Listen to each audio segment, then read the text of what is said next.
اگر آپ کسی مزار پر جا کر کھڑے ہو جائیں تو ایک وہ شخص سے استنجا کرنے کا شعور نہیں، وہ کہتا ہے مجھے یاد آتا ملک العلماء خلیفہ اعلی حضرت تلمیذ رشید مجدد اعظم علامہ ظفر الدین بہاری رحمۃ اللہ تعالی علیہ ایک مرتبہ خطاب فرما رہے تھے بہار کی سرزمین پر کسی جلسے کسی ویلکٹوڈس نے آپ کے پاس ایک پرچی بھیجی، اس میں اس نے لکھا کہ آپ بہت سنجیدہ گفتگو کرتے ہیں، آپ بہت ہی مدلل انداز میں خطاب فرماتے ہیں، آپ اپنی قوم کو اپنے ماننے والوں کو سمجھائیے کہ وہ شرک سے باز آئیں۔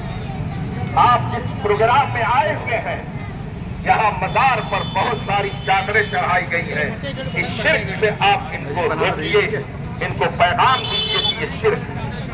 ملک العلماء نے اس پرچے کو پڑھا اور اس کے بعد فرمایا میں اپنی قوم سے تو یہی کہتا ہوں مگر کیا بتاؤں، میری قوم ماننے کے لیے تیار نہیں ہے۔ میں ان سے کہتا ہوں کہ تم صرف اللہ کے مزار پہ چادر چڑھاؤ اور کہیں چادر مت چڑھاؤ، اللہ ہی کی قبر پہ چادر چڑھانی چاہیے اور کہیں نہیں چڑھانی چاہیے۔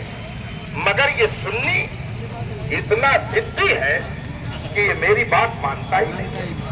اتنا کہہ کر آپ نے اپنی گفتگو مکمل فرمائی۔ جب آپ قیام گاہ پر آئے وہ آدمی آپ کے پاس آیا۔ آج بھی بہت سارے ویلکٹوڈسٹ سمجھتے ہیں کہ ہم ہی دین سمجھتے ہیں، ہم ہی قرآن سمجھتے ہیں، ہم ہی حدیث سمجھتے ہیں۔ تمیزے نباشت کا بندے ہوا، الٹنے کو روٹی الٹ کی دوا، جس کا کام ہے کاشتکاری کرنا اگر وہ ڈاکٹر بن کر انجیکشن دے گا، جس کا کام ہے مکان کا نقشہ بنانا اگر وہ مقدمے کی فائل تیار کرے گا تب تو پھر کام تمام ہو ہی جائے گا۔ اور جس کا کام ہے ہاتھ کھلنا، لوگوں میں بیٹھ کر کے اپنی بکواس کر کے ان سے پیسے وصولنا، وہ اگر اسٹیج پر آ کر کے خطاب کرے گا تو تباہی تو آئے گی جائے گی۔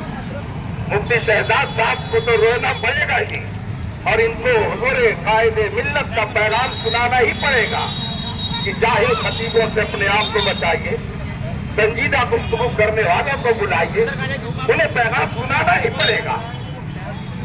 جب وہ اندر آیا اس نے کہا مولانا میں تو آپ کو بہت سنجیدہ سمجھتا ہوں، آپ اپنی جماعت کے بہت سنجیدہ عالم مانے جاتے ہیں، مگر آپ نے میری گفتگو کا جو جواب دیا ہے، میرے پرچے کا جو آپ نے جواب دیا اس نے تو میرا دل توڑ دیا۔ کہا کیا ہوا؟ کہا میں نے کہا تھا کہ شرک سے لوگوں کو منع کیجیے، مزار پر اتنی چادریں چڑھاتے ہیں یہ شرک ہے، اس سے روکیے، مگر آپ نے مذاق اڑایا۔ آپ نے فرمایا نہیں میں نے مذاق نہیں اڑایا، میں نے تمہاری ہی بات کہی ہے۔ کہا وہ کیسے؟ کہا تمہارے پیشوا مولوی اسماعیل دہلوی نے اپنی کتاب تقویۃ الایمان میں لکھا ہے شرک کہتے کس کو ہے؟ جو کام اللہ کے لیے خاص ہو وہی کام اگر دوسرے کے لیے کیا جائے تو یہ شرک ہے۔ یہ تمہارے پیشوا نے لکھا ہے، تو اگر مزار پر چادر چڑھانا تمہارے نزدیک شرک ہے تو تمہارے پیشوا کی تاریخ کے اعتبار سے مطلب یہ ہوگا کہ چادر اللہ کی قبر پر چڑھانی چاہیے، یہ مزاروں پہ چڑھاتے ہیں تبھی تو شرک کہا جائے گا۔ یہ ہم نے اپنی طرف سے نہیں کہا ہے، یہ تمہارے پیشوا نے جو شرک کی تعریف کی ہے اس کی بنیاد پر کہا ہے۔ خدا جب دین لیتا ہے تو آج سے تقریباً 50 سال پہلے حضور محدث کبیر بنارس میں مناظرے کے لیے گئے، سامنے غیر مقلدین تھے، حضرت کے ساتھ جلیل القدر علماء حضور مجاہد ملت جیسی شخصیت تشریف فرما تھی، اور حضرت نے وہابیوں سے پوچھا تم شرک اور عبادت کی تعریف کرو۔ آج تک ان کے اوپر قرض ہے اور وہ صحیح معنی میں عبادت اور شرک کی تعریف نہ کر سکے۔ آج سے تقریباً 15 سال پہلے میں داونگیرہ کرناٹک گیا، ایک غیر مقلد نے وہابی نے آ کر کے مجھ سے مناظرے کی شرطیں طے کرنے کے لیے لیپ ٹاپ وغیرہ کھول کر بیٹھ کر تم سے کچھ شروع اور اس نے ایک لسٹ تیار کی. مزار پہ جانا شرک ہے, کھڑے ہو کے سلام پڑھنا شرک ہے, دور سے پکارنا شرک ہے. میں نے کہا اس سے کہ ذرا شرک کی آپ تعریف کر دیجیے, توحید کس کو کہتے ہیں اسے بتا دیجیے اور اپنی طرف سے مت کہیے گا.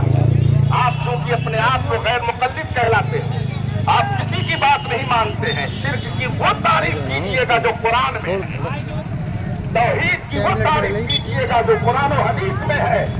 تقریباً 45 منٹ ان کے مولوی لیپ ٹاپ میں شرک اور توحید کی تعریف تلاشتے رہے مگر انہیں نہیں مل سکی. اعلیٰ حضرت کے زمانے میں توحید کا نام لے کر نبی کی شان میں گستاخی کی جا رہی تھی. توحید کا نام لے کر اور شرک کا لفظ استعمال کر کے اولیاء کرام سے لوگوں کو دور کیا جا رہا تھا.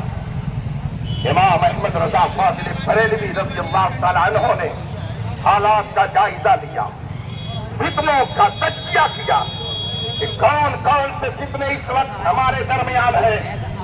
اعلیٰ حضرت رضی اللہ تعالیٰ عنہ نے اس کی اعتبار سے ٹیم تیار کرنی شروع کی.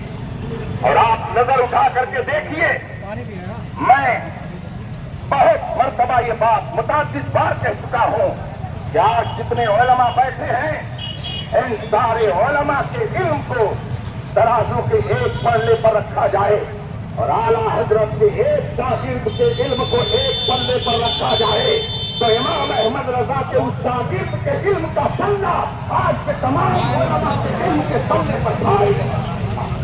وہ شان کی اعلیٰ حضرت کی آپ نے ہر فتنے کا جواب دیا, ہر محاذ پر علماء میں اپنا جواب نہیں رکھتا. یہ مبلغ اسلام دعوت و تبلیغ کے حوالے سے پوری دنیا میں ایک نمایاں مقام رکھتے ہیں. یہ سب افاضل سیاسی تدبر کے اعتبار سے نہیں رکھتے ہیں. یہ سنت بند مناظرہ کے اعتبار سے اپنا کوئی تعلیم نہیں رکھتے ہیں. آج کچھ لوگ کہتے ہیں اعلیٰ حضرت نے اپنے چلانے والے علماء نہیں پیدا کیے. چلو اٹھائے کچھ ورق لالا نے, کچھ نرگس نے, کچھ گل نے, چمن میں ہر طرف بکھری ہوئی ہے داستان ان کی. آج عرب و عجم میں امام احمد رضا رضی اللہ تبارک و تعالیٰ عنہ کے فیضان کا چشمہ جاری ہے. آپ کی تعلیمات